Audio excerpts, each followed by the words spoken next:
Damos la bienvenida al abogado Ismael Quintana. Él es catedrático y experto en Derecho Constitucional.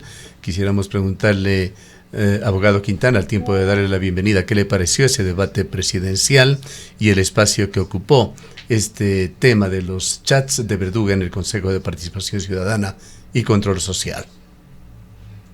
Bueno, buenos días, don Gustavo. Un abrazo para usted. Por supuesto, un saludo para toda la audiencia de Antena 1. Bueno, yo lamento profundamente que ayer ambas candidaturas hayan perdido la posibilidad de explicarle al país en general, pero sobre todo a aquellos sectores de votantes que todavía están en la indecisión o que probablemente a partir de ayer han ratificado su decisión de votar nulo en el balotaje del próximo 13 de abril.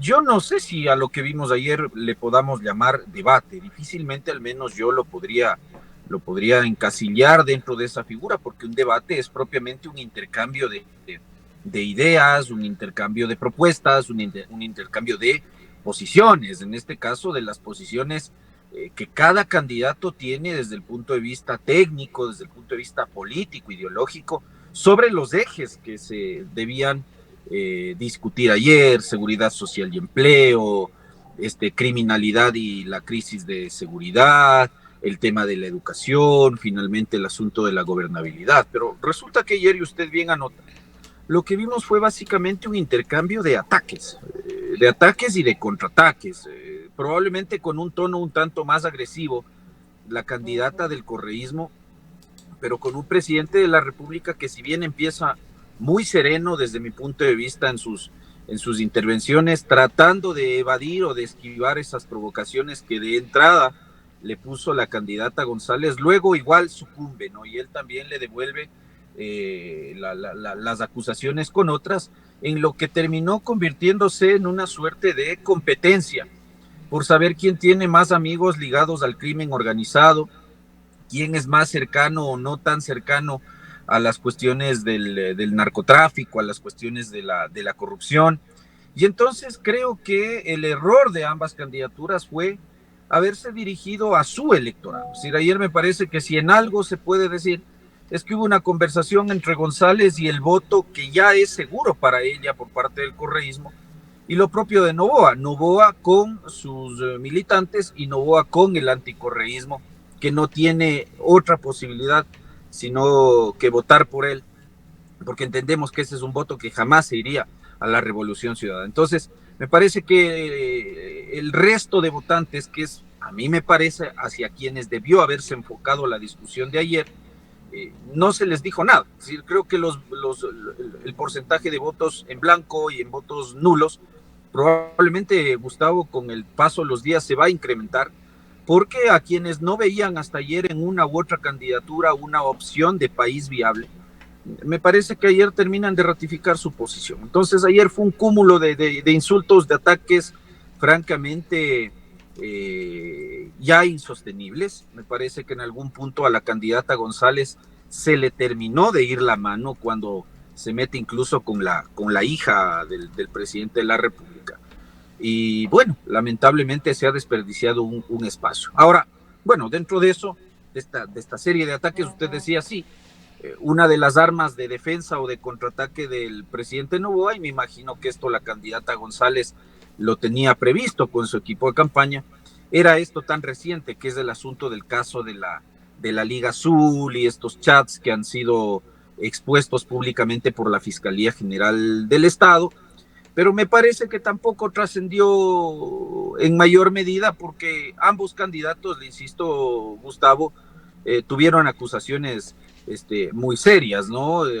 González con los temas del desayuno escolar, con los temas del Campo Sacha, con los asuntos de las empresas del presidente o del círculo cercano o familiar del presidente que no han pagado impuestos, también acusaciones respecto a la presidente del movimiento ADN y ese tipo de cosas. Y claro, Noboa tenía también lo suyo, y entre las armas de defensa o de contraataque que tenía el presidente Noboa, por supuesto iba a estar el tema de la Liga Azul. Pero de alguna manera pusieron en el tapete con este tema los problemas de la institucionalidad, que son graves, gravísimos en el Ecuador, tras el reiterado o la insistencia de Daniel Noboa de tratar este tema de los chats de Verduga, y la intervención de la candidata con el alias Rana René ponía en evidencia este tema de cómo se manipula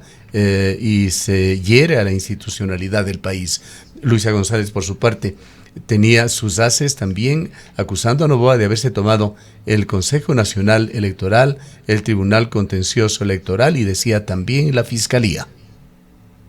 Sí, por eso le digo, no, cuando llegamos al último eje, que era el eje de gobernabilidad, donde tangencialmente se iba a topar algo de institucionalidad, y se les pregunta cómo sería en el hipotético de que uno u otro gane la presidencia de la República, su relación básicamente con el poder legislativo.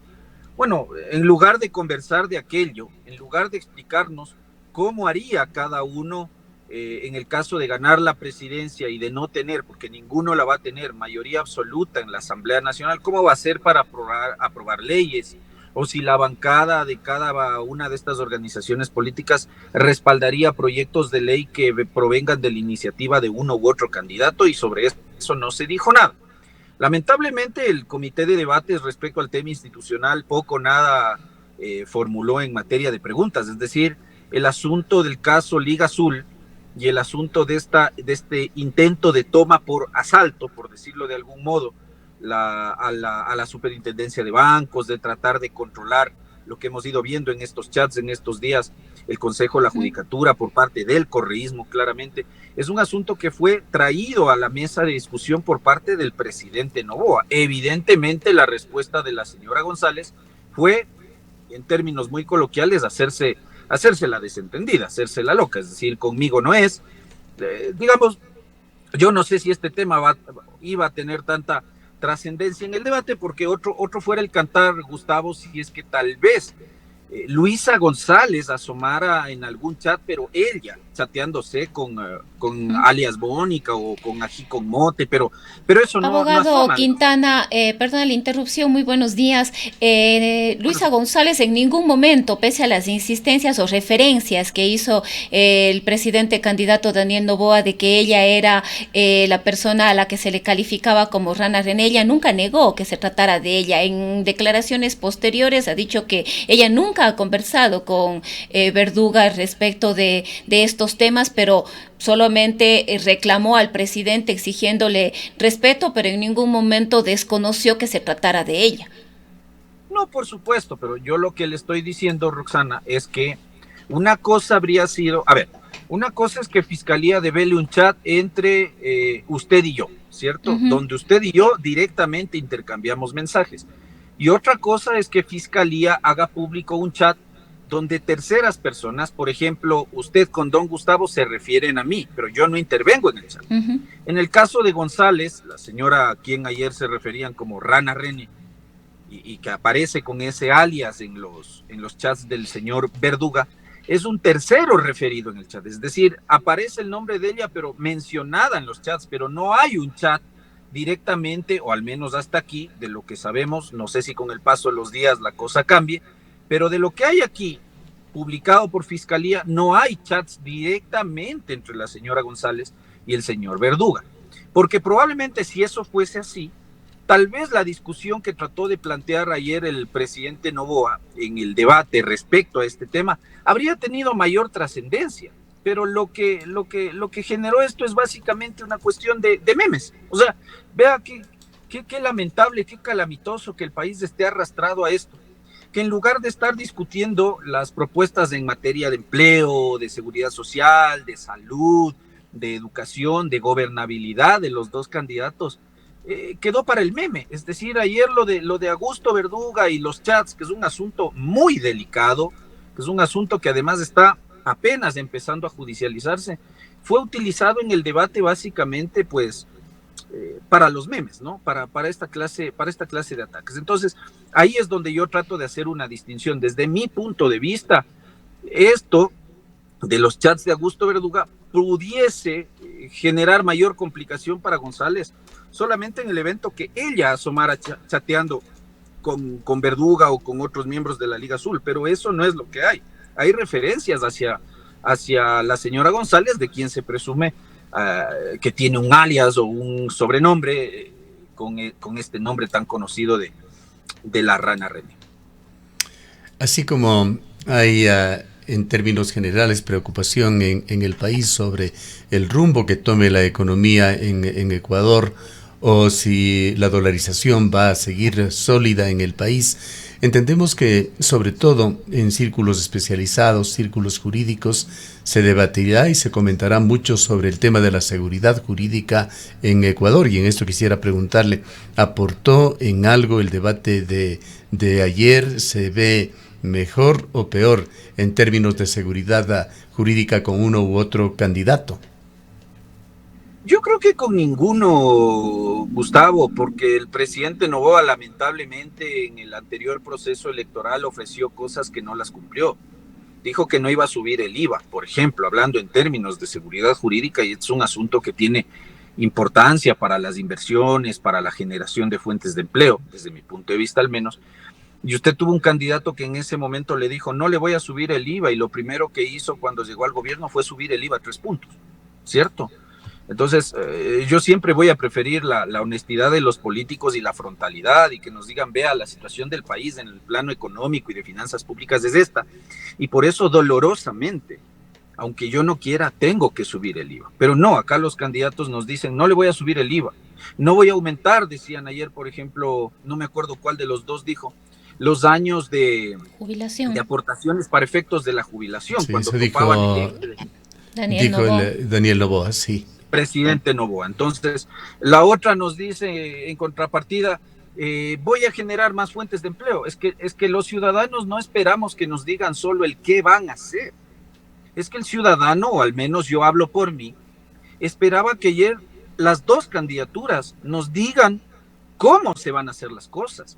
Y la seguridad jurídica es parte del cómo. Y resulta que ayer nos quedamos con más dudas que certezas respecto al tema. Entonces, si usted tiene un candidato, y este es el mal de nuestros políticos, que le dicen una cosa cuando son candidatos, pero terminan haciendo otra totalmente distinta cuando se pone en la banda presidencial, eso evidentemente anula desde todo punto de vista la seguridad, la certeza, la certidumbre que debiéramos tener los ciudadanos de cómo se va a comportar ese político que el día de mañana asume el poder y, claro, tiene el control del manejo del Estado. Me refiero, digamos, al gobierno central, y del gobierno central pues nacen las grandes políticas públicas en materia económica, tributaria, crediticia, de educación, de salud pública, de seguridad social.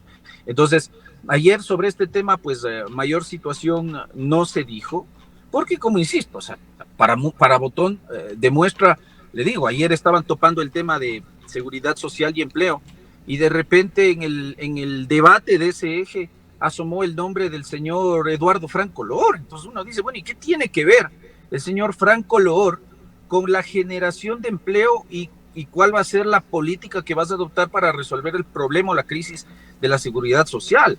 O que asomó el tema lamentablemente, de la hija del presidente de la República, un asunto que a mí me pareció un golpe demasiado bajo de parte de la candidata González. Pero ese tema, por ejemplo, asomó cuando hablaban de criminalidad y de seguridad. Entonces uno decía, ¿qué tiene que ver ese asunto?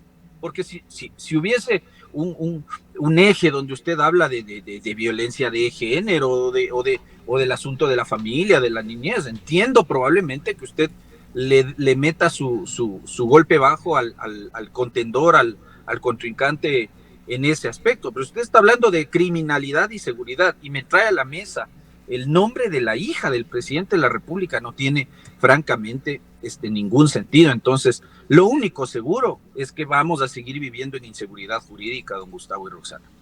Un tema que personalmente no me quedó jurídico, claramente desde el punto de vista jurídico, pues es un tema que lamentablemente no lo conocía, es la alusión que hizo el presidente Noboa a que el expresidente Correa y Jorge Glass recibían un sueldo de PDVSA. ¿Conoce usted más detalles sobre ese tema que fue denunciado en el debate por Noboa? No, desconozco sobre ese tema, don Gustavo. Lamentablemente no le puedo dar una opinión al respecto porque no conozco ese asunto. Y algo sobre el desenvolvimiento del caso Balda en Colombia, en donde entendemos, no sé si una fiscal o una jueza relacionada con este caso, recibido orden de prisión. Mucho menos, no soy abogado de ese caso, no tengo información para dar. Que fueron parte de los temas que se ventilaron también en el debate. En todo caso, queremos agradecerle por su presencia. A ustedes, don Gustavo, Roxana, un abrazo y un gran inicio de semana. Declaraciones del abogado Ismael Quintana, académico, experto en Derecho Constitucional. Son las 8 horas.